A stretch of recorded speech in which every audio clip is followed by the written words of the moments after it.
boy to devout Muslim and husband. That's quite a transformation, isn't it? The assumption is that we don't change.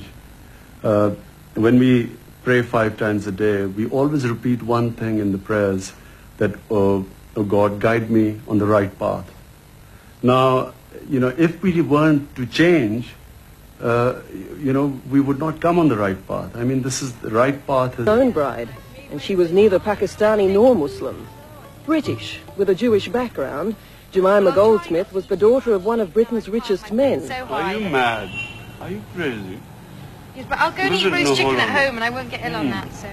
When she converted to Islam and married Imran Khan, she turned her back on her old life, just as her husband had done. Have a bit of yogurt and some rice. Yeah? This is really, I have no sympathy for you now to suffer. This is really suicidal. Well, I hoped I wasn't. I don't think you're a Romeo rat. Tell me, does the word love play a part in what has brought you together? I hope so. I'll just say that in our culture, a public show of affection and publicly talking about these things is sort of not really considered very common. I think it's between two people. Because, you see in Hollywood people sort of proclaiming love, and this huge love affair, and 2 years later they are divorced. It's quite embarrassing. But it's an interesting difference in your responses. Jemima said, yes, I hope so, and you were reticent to talk about it. It's only because it's always considered something. Now, if I married because the other culture was superior, if I married her because I thought she was white and superior in English, then of course it is a hypocrisy. The fact is that an English girl has come and started living in my culture. Assalamu alaikum. I recognize you. Assalamu alaikum. Kya If there's a reason, other than his fame and his faith, that Imran Khan is seen as a political contender, this is it. In less than 5 years, he raised the Shaukat Khanum Memorial Cancer Hospital from the ground.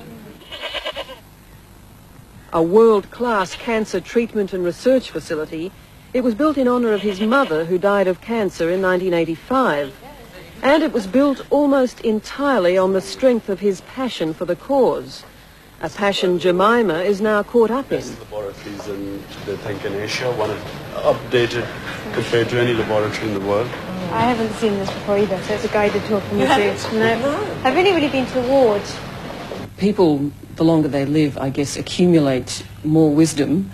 Do you have any sense of Imran, who is twice your age, being a wiser person than you are now? Yeah, I mean, I think he's definitely got a lot to teach me, but... And you're prepared to learn from him? Yeah, I hope he's prepared to learn from me a bit too, but at 21, who knows? Who knows what I can teach.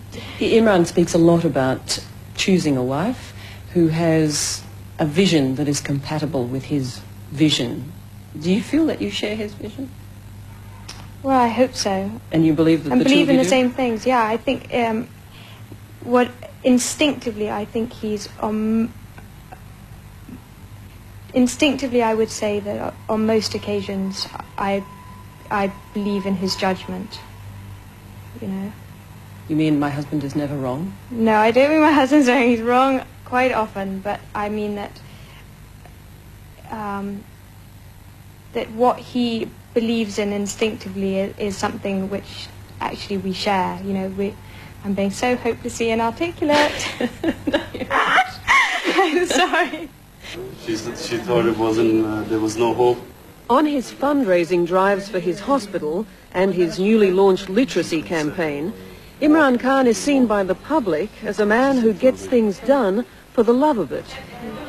Genuinely, I didn't actually realise how completely he's wholeheartedly dedicated his life to this project. But his enemies in government see nothing but a potential political adversary, even though he denies it. I mean, if I wanted to join politics, my first offer was way back 6-7 years back, when General Zia offered me to join the interim government as a minister.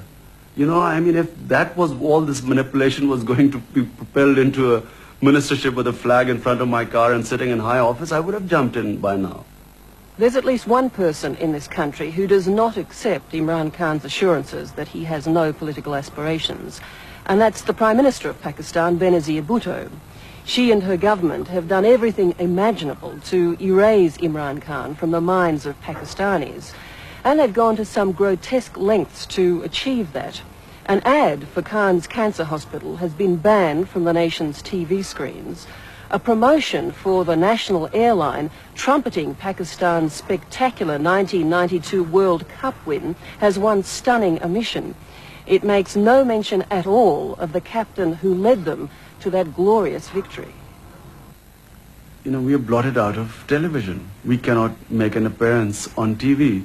One producer, just because he let my name go through, was suspended for 4 days on Lahore television because in a quiz program he let my name slip.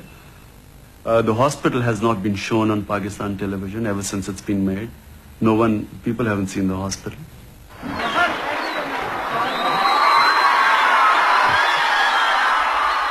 The government clearly believes Imran Khan is a political threat, as much as his followers believe that he's a political hope. His denials are not helped by the fact that at rallies like this one, he talks about restoring national pride. He talks about rejecting foreign aid, and he talks about cleaning up corruption. In fact, he talks a lot like a politician.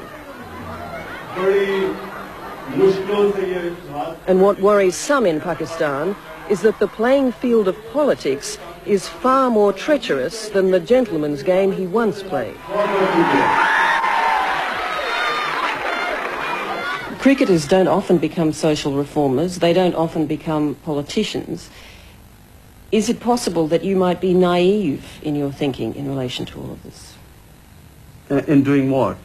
In the fact that you don't seem to want to admit that you might be able to be manipulated in all this because of your status here. You see, firstly, I mean, it's not that I've just recently got any fame. I mean, if I was to be manipulated, I was a name here for quite a while. And I've been approached by political parties for quite some time. Now, if I was that type, why would not have I jumped in before? Well, it's not uncommon for aspiring politicians to become involved in social and community programs to test the water for their support. It's not a crime to do that. Mightn't you be doing that? I suppose people must look at it like that. Test my water. Okay, so I've tested my water. There was a lot of support. I saw a lot of people in the towns coming out. So I've tested it. Now surely I should be jumping in now, because that's what was predicted, by the way. They thought it's imminent now and he's about to launch a party or something. My objective is that if I am in a position to help my country, I will try and do that. And I feel that in the current state of affairs, the way our political system is set, I can do a lot more good to my country outside politics. And that's what I'm trying to do. The changing face and lifestyle of Imran Khan.